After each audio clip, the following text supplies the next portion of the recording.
Nah, disinilah kita menemukan struktur tembok istana kerajaan. Bersap-sap jika ke sana sampai sana, ini 1, 2, 3, 4. Ini adalah sap atau tembok istana kerajaan kuno yang semuanya menggunakan batu bata era abad ke-11 Masehi.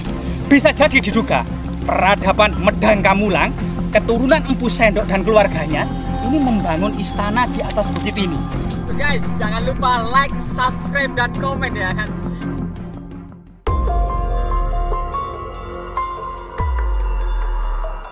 Menurut penuturan warga di desa ini ya, di atas Gunung Anjasmoro yang sangat keramat. Gunung Anjasmoro sendiri ini merupakan sebuah perbatasan di masa kuno, juga menjadi batas antara kerajaan-kerajaan besar ya. Termasuk kemudian saat ini menjadi perbatasan dari 5 daerah. Yang pertama Kabupaten Mojokerto, Kabupaten Jombang, Kabupaten Kediri, Kabupaten Malang, dan Kota Batu. Dan di area yang diduga 15 hektar ini penuh dengan bongkahan dan struktur batu bata kuno. Batu bata kunonya sudah ditemukan. Artinya di sini adalah ada peradaban harta karun terpendam, termasuk jejak tinggalan istana kerajaan kuno. Mari kita telusuri bersama-sama. Jadi lokasi ini adalah hutan jati yang cukup rindang dengan musim gugur dan jejak pembakaran dari daun-daun jati ini, sehingga kemudian artefak-artefaktual bermunculan setelah dibakar. Nah, jadi selain kemudian fragmen batu bata kuno yang terserak di mana-mana gitu ya. Nah ini batu bata kuno, ada jejak kemudian jari-jari kecil, jari-jari mungil dari tangan-tangan leluhur kita. Nah ini, coba kita selain kemudian ada berbagai macam fragmen batu bata kuno ya, termasuk kemudian ada struktur batu alam. Nah, disinilah ada struktur batu alam yang sangat misterius. Untung ya setelah kemudian memang masyarakat membakarnya ini, karena memang pohon jati itu diperkirakan kalau area semak belukar dan daun-daunnya ini dibakar, maka kualitas pohon jati ini semakin excellent, semakin perfect ya.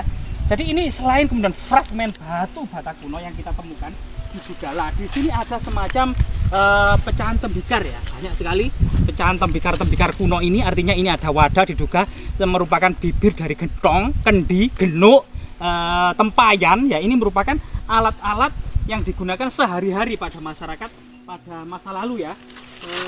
Dan di sini diduga memang ada semacam sesuatu yang sangat misterius. Pertama ada beberapa batu yang sangat misterius ya. Coba kita ungkap dan kita buka. Kemungkinan di bawah batu ini ada semacam tinggalan-tinggalan kuno yang disembunyikan. Nah, hal ini kemungkinan juga ya, karena ada batu yang misterius, terutama di sini. Kemungkinan ini adalah jejak-jejak peradaban kabuyutan ya, semacam menhir, dolmen, meja batu ya di sini. Jadi di sini ada struktur semacam batu dalam sebuah kombinasi yang sangat misterius. Ada beberapa diduga ini adalah semacam dolmen atau kubur batu juga ya. Nah ini batu pecah ini. Ini batu pecah yang mengumpul menjadi satu. Diduga lokasi ini dulu tempat para tetua desa atau pemuka ya, pemuka masyarakat pada masuk itu dalam memecahkan segala persoalan. Batu pecah ini sebagai simbol untuk memecahkan segala persoalan. Loh, kita ada pusaka kelihatannya, Mbah. Ini, Mbah, kayak terbuat dari logam gitu, Mbah. Logam yang sudah berkarat itu, Mbah. Ini apa logam sudah berkarat ya ini ya? Kayak semacam jejak tinggal karatan-karatan gitu ya. Nah, tinggal karatan logam itu. Jadi di sini juga ada yang batu yang sangat misterius. Coba kita cari petunjuk semacam simbol-simbol yang ada di permukaan batu. Kemungkinan ada prasasti, ada simbol-simbol aneh. Selain ada beberapa banyak ya, ternyata batu gandek juga terserak di mana-mana. Batu yang bulat-bulat ini batu gandek ya, batu gandek penyebutannya dalam bidang arkeologi. Tepat aja kita kembalikan saja. Nah, ini juga batu yang misterius. Kemungkinan di bawahnya ada semacam sesuatu yang disembunyikan. Dan kita lihat batu ini apakah ada simbol-simbol aneh, jejak-jejak leluhur pada masa lalu ya. Nah, di sini biasanya ada batu brakon. Cuma ini ada kemungkinan simbol yang ditinggalan leluhur kita, ataukah ini sebuah jejak cekungan alami ini juga masih misterius karena memang batu dakon biasanya sangat kentara sekali jika dibandingkan dengan batu-batu yang lainnya. Namun kalau para netizen ya, para master semua masih kemudian pesimis bahwasanya lokasi ini merupakan batu alam dan hutan biasa saja.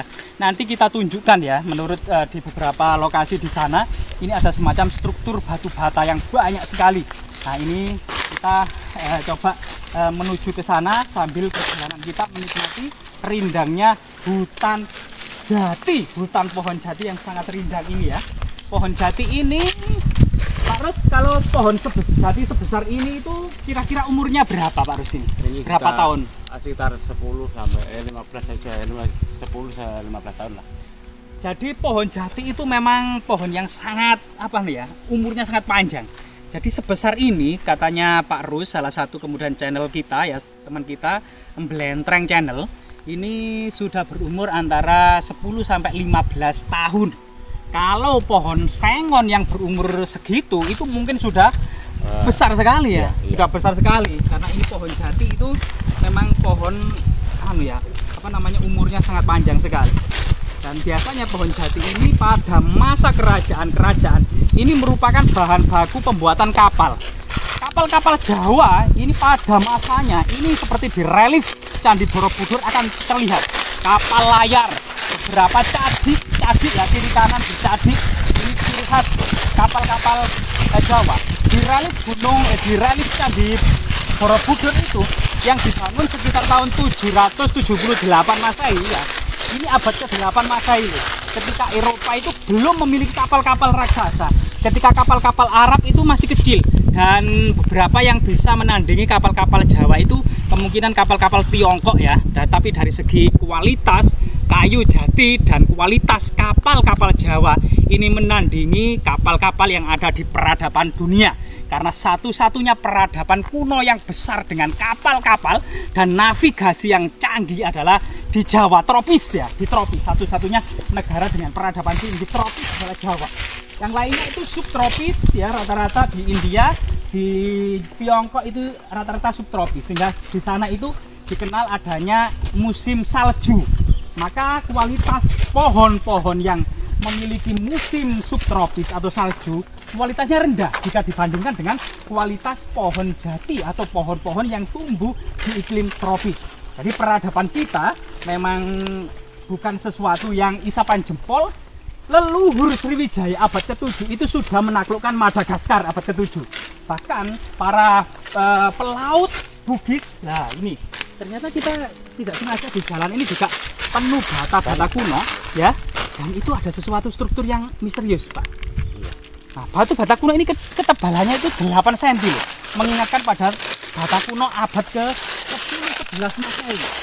Jadi ini itu sesuatu yang misterius di sini.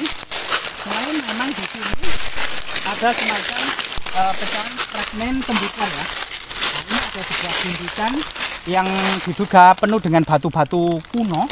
Ada semacam gandek ya, ada ini batu yang sangat misterius yang tertumpuk misalnya alami atau dibuat. Ada semacam gandek atau batu bulat ya, batu bulat, batu gandek ya.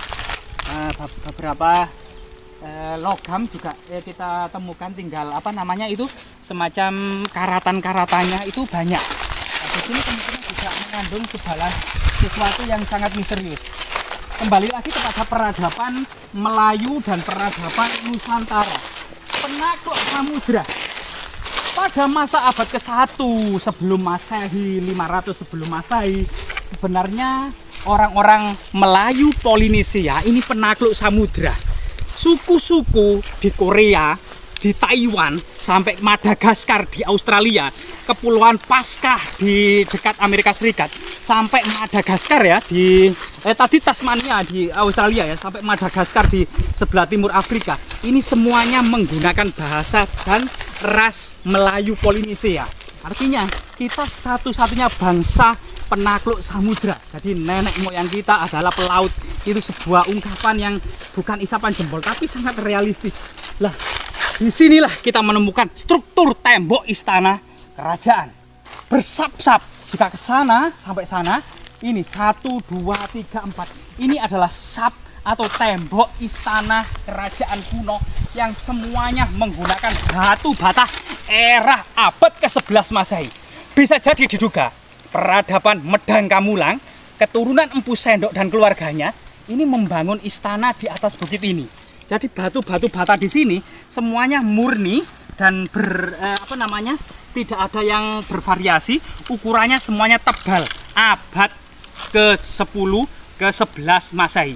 Masa Empu Sendok, masa Airlangga. Artinya ini jauh, sekitar 300 tahun sampai 400 tahun sebelum berdirinya Singosari dan Kerajaan Majapahit. Ini ada jejak peradaban kuno.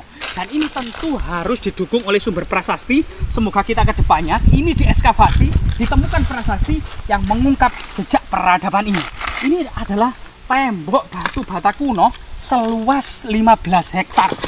Sangat relevan sekali kalau ini adalah jejak istana peradaban kuno ya. Jadi batu batanya kuno sangat besar sekali dan ini bersap-sap antara sap 1, 2, 3, 4 seperti benteng pertahanan. Ini kalau ini wajib diekskavasi oleh Balai Pelestari Kebudayaan. Kita lihat ya, tembok ini sangat besar sekali. Nah ini bisa jadi ini semacam benteng pertahanan perang pada masa kerajaan kuno, bagaimana situs Beting yang ada di Lumajang. Lah, di sini ada petunjuk yang lain, pipisan. Nah, kita menemukan pipisan. Nah, pipisan di sini juga relatif kecil, berbeda dengan pipisan era kerajaan Singosari dan Majapahit. Diduga pipisan ini memang pipisan abad ke-11 Masehi atau abad ke-10 Masehi ya. Nah, ini luar biasa sekali. Coba kita cari artefak-artefak yang penting lainnya. Ya, dan di sini struktur batu bata ini sangat luas sekali. Jadi untung pertanian hutan jati ini pada puncak musim kemarau ini sudah dibakar, sehingga kemudian semak belukar itu terbakar dan daun-daun terbakar. Kita akan bisa lihat bahwasanya di sini ada semacam benteng istana kerajaan kuno yang berbentuk sekitar persegi ya. Sekitar berukuran tembok ini ada berlapis-lapis, sekitar ukurannya ini kalau nggak salah ini sekitar 50 meter kali 50 meter persegi. 50 kali 50 meter sekitar 250 meter persegi bagian dalam ya. Kemungkinan yang luar sekitar bisa jadi 100 kali 100 meter persegi atau mungkin seluas memang 15 hektar. Dan ini hanya bisa diidentifikasi bukan pemukiman rakyat jelata, bukan pemukiman masyarakat biasa, melainkan struktur tembok batu bata ini adalah pemukiman elit kerajaan pada waktu itu. Dengan ketebalan batu batanya yang semuanya 8 cm ini diduga ini merupakan istana kerajaan kuno abad ke-10 atau 11 Masehi. Semoga kemudian segera ditindaklanjuti oleh Balai Pelestari Cagar Budaya, diekskavasi, diungkap kesejarahannya, ditunjukkan struktur dan bentuknya, dan tentunya generasi muda akan bisa kemudian menyaksikan kejayaan akan masyarakat masa lalu ya, dan terutama menginspirasi, termotivasi. Jasmira, jangan sekali-kali melupakan sejarah.